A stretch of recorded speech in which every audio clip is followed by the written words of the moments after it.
battles of deliverance and saviors. They are before birth and during birth. If you go back to creation, utakuta kuna vile Mungu aliumba jua, kuna vile Mungu aliumba mwezi, kuna vile Mungu aliumba nyota, na kuna uweza aliweka kwa hivyo vitu. Na ndio akaweka jua liwe ni mshahidi wa mchana, na nyota na mwezi wawe washuhuda wa usiku. Sasa kuna watu kutoka mwanzo wako na ujuzi, walikuweko, na hata saa hii nataka kukuambia wako. They can tamper with God's creation and they can tell things. Hawa watu, hebu tuone Numbers 24. Nikuonyeshe mmoja tu wa kitambo.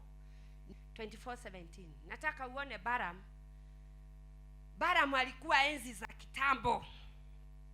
Balaam. Lakini si tunajua Balaam hakuwa mtu mzuri. Ndiye anaitwa Akarani, wana wa Israeli.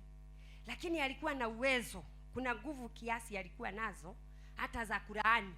Anaitwa Arani kwa sababu angelaani mtu angelaaniwa.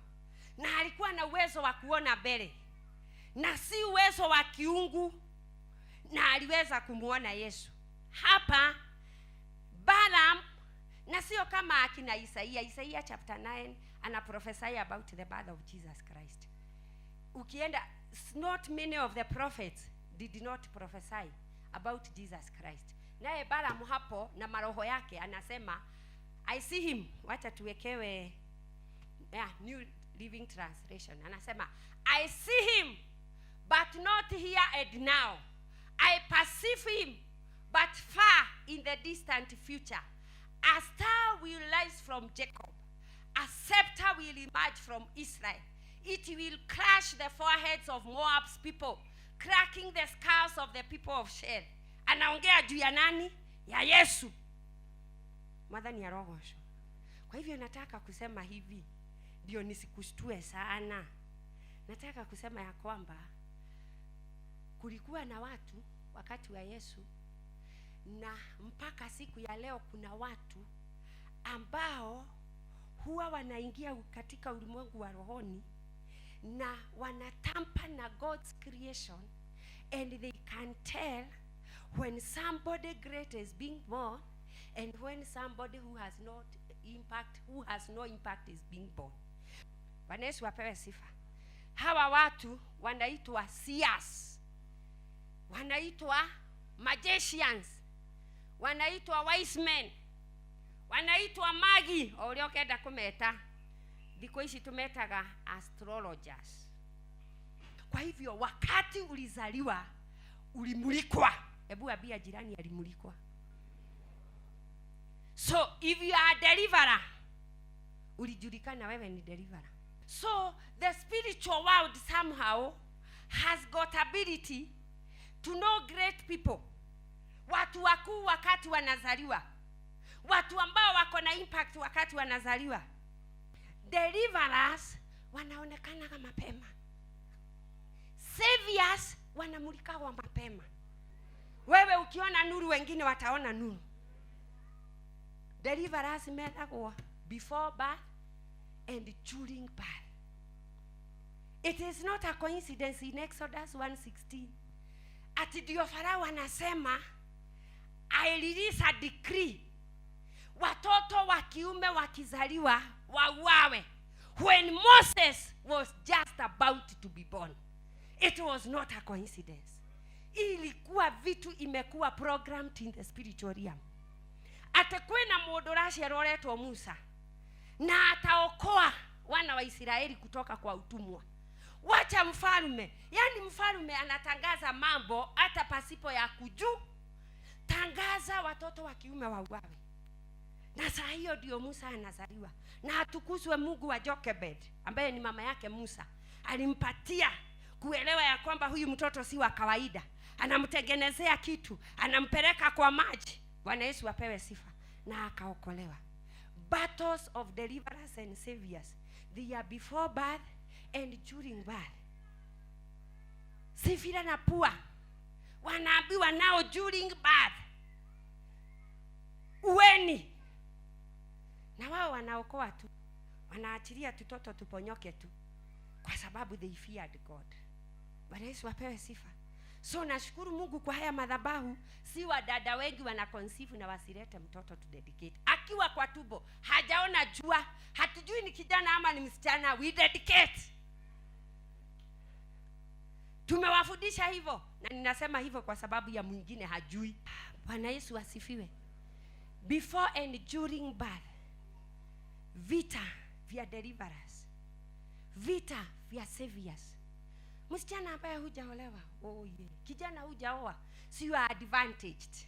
Unaweza omba hii maombi mapema, na hata sisi hatujachelewa.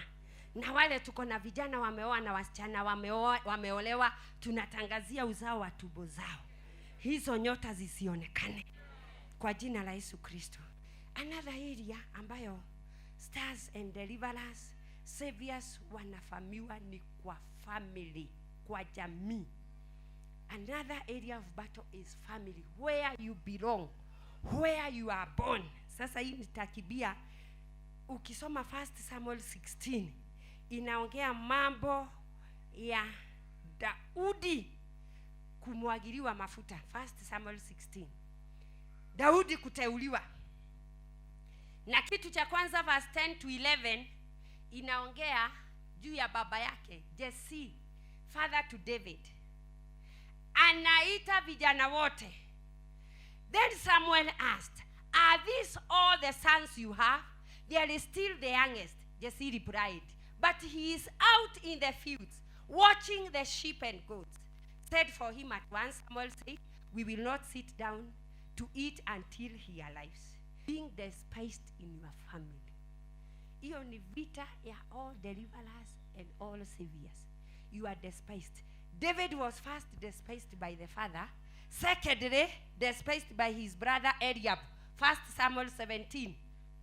Daudi ameenda kwa vita, anauliza verse 26 to 28, andika, lazima kwa jamii upigane vita vya kuwa despised. If you are the deliverer, if you are the savior. Kwa hivyo kama kuna mtu alikuja amefuruta miguu hivi, juu mama yako hatabui wokovu wako, juu ndugu yako hatabui wokovu wako, hawatabui kwanza, mbona agutukanirwo? Bwana Yesu apewe sifa. Vita vya kuwa despised at family level, hizo lazima kwa every deliverer and every savior. Mama wacha kulia ati umeolewa mahali na hawatabui wewe ni mtumishi. Hawatatabua akuona murogi. Maba akuona murogi, utuweka mtumishi leta. Odhiago ge transform ago kahora from murogi to a mtumishi, from murogi to a mtumishi. Rege watu weka mtumishi. Twajeririe tuli arogi, ila neiba twajeririe tuli arogi.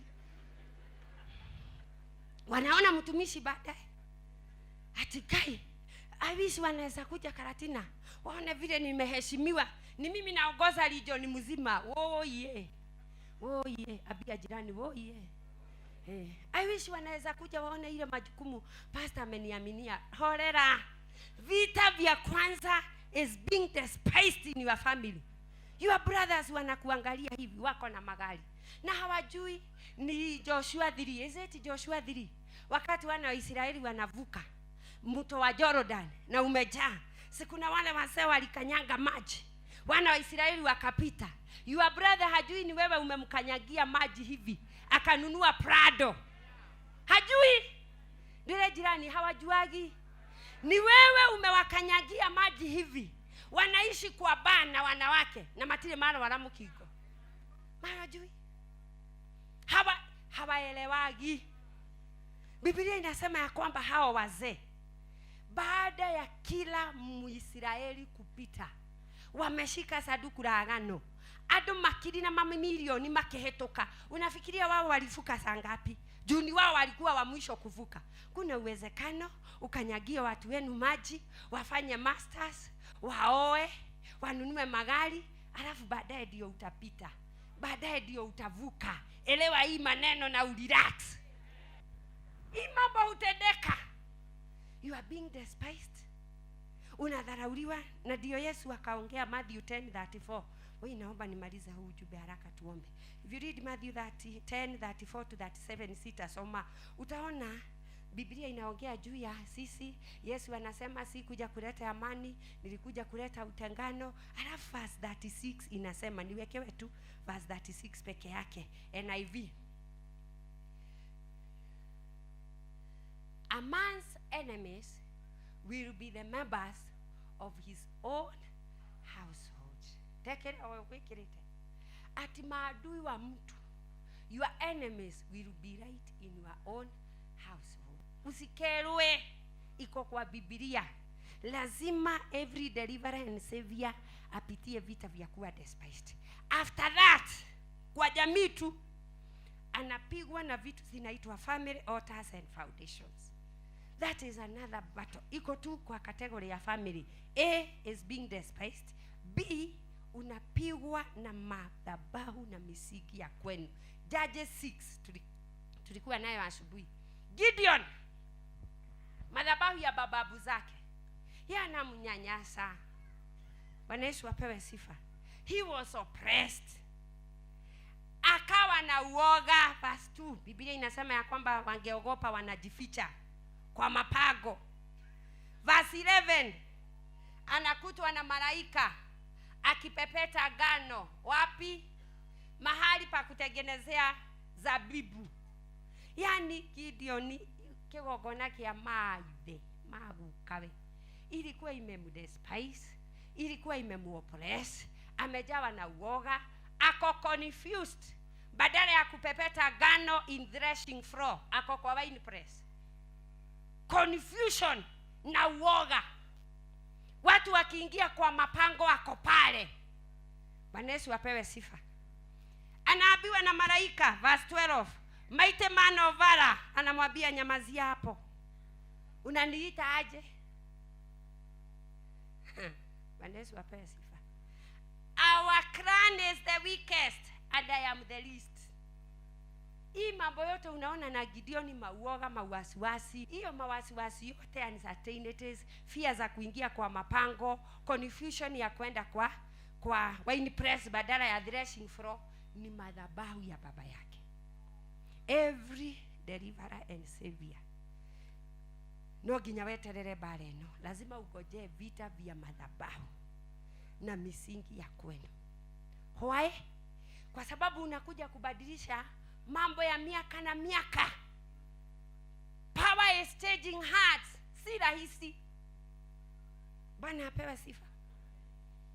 Ati huku kijana hataenda kuomba kutahiriwa, ataenda kanisani.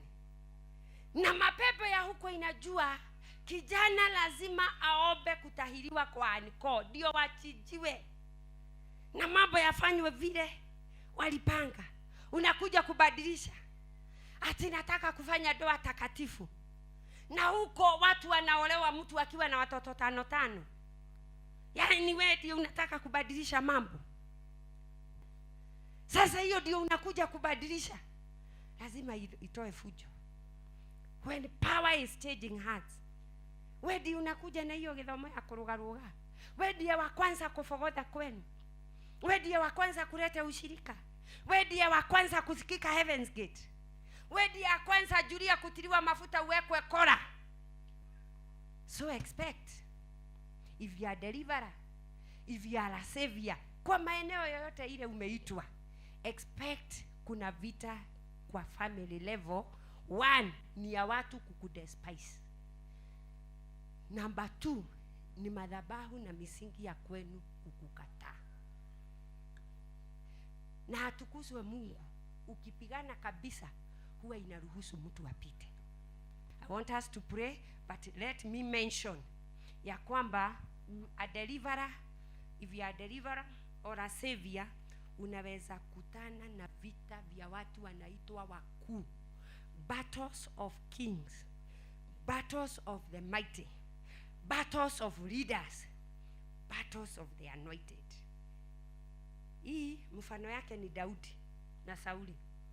Daudi anakuwa anointed 1 Samuel 16. 1 Samuel 17 anaua Goliath. Ni kurikia dirarikia nikio ndiratengera. David was anointed 1 Samuel 16.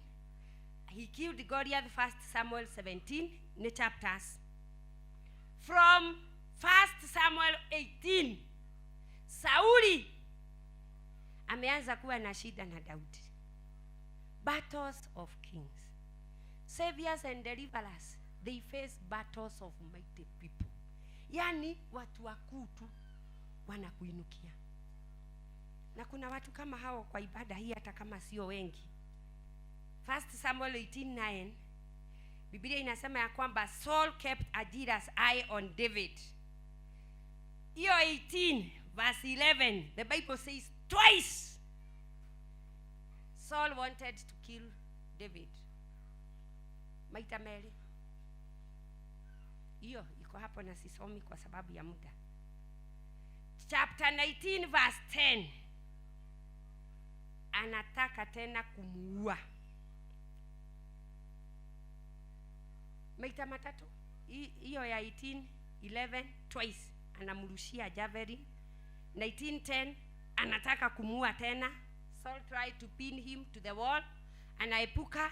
Chapter 19 verse 1, sasa Sauli anaambia Jonathan and his attendants, kill David. Saul told his son Jonathan and all the attendants to kill David. Vita vya wakuu, watu walio juu yako. Na wakati Mungu, unajua neno lote tunawaletea hapa, we seek God.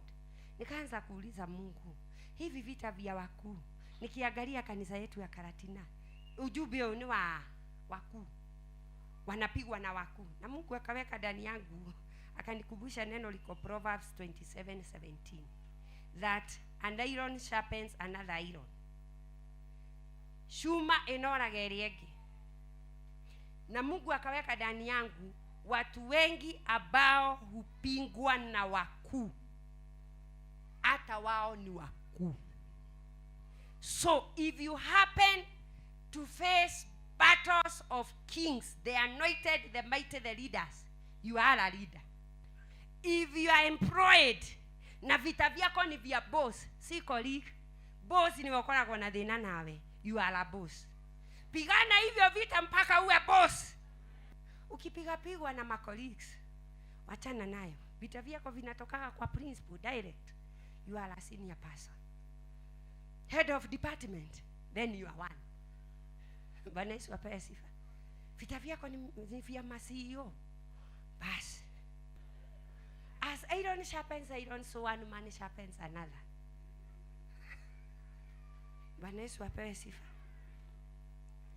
Sasa uliza jirani ukiwa serious, wewe unapiganaga na nani? Anakupiga? Who fights you? Muulize kwa Kiingereza, who fights you? Who fights you? Kama unafanya kitu MC analalamika, wewe ni mtu mkubwa. MP ananukunika, wewe ni mtu mkubwa. Yule mtu assigned sijui business area wapi analalamika kwa sababu ya hiyo biashara yako, wewe ni mtu mkubwa. Bwana Yesu apewe sifa. Nataka tusimame tuombe Psalms 18:34 niwekewe NIV. I want to encourage you. The purpose of these battles of before and during birth, battles of family, in being despised, and when you are fought by family altars and foundations, and battles of kings and leaders and the anointed.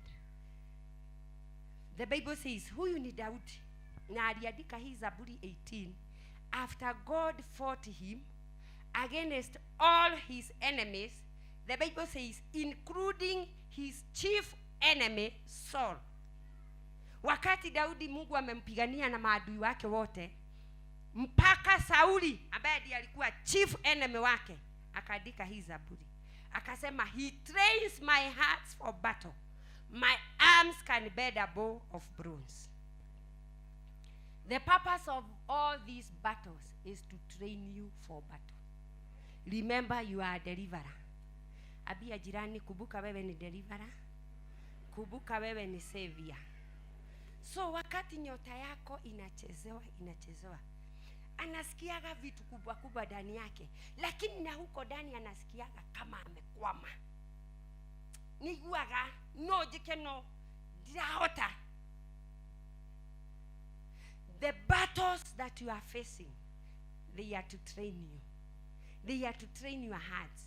Daudi akafika mahali baada ya kupigwa na Sauli, baada ya kupigwa na nani, baada ya kupigwa na watoto wake Absalom, akasema he trains my hearts for battle. Na akasema my heart, my arms can bear a bow of bronze, because you are a deliverer. Purpose, kusudi la Mungu ni nini? That your hearts might be trained for battle.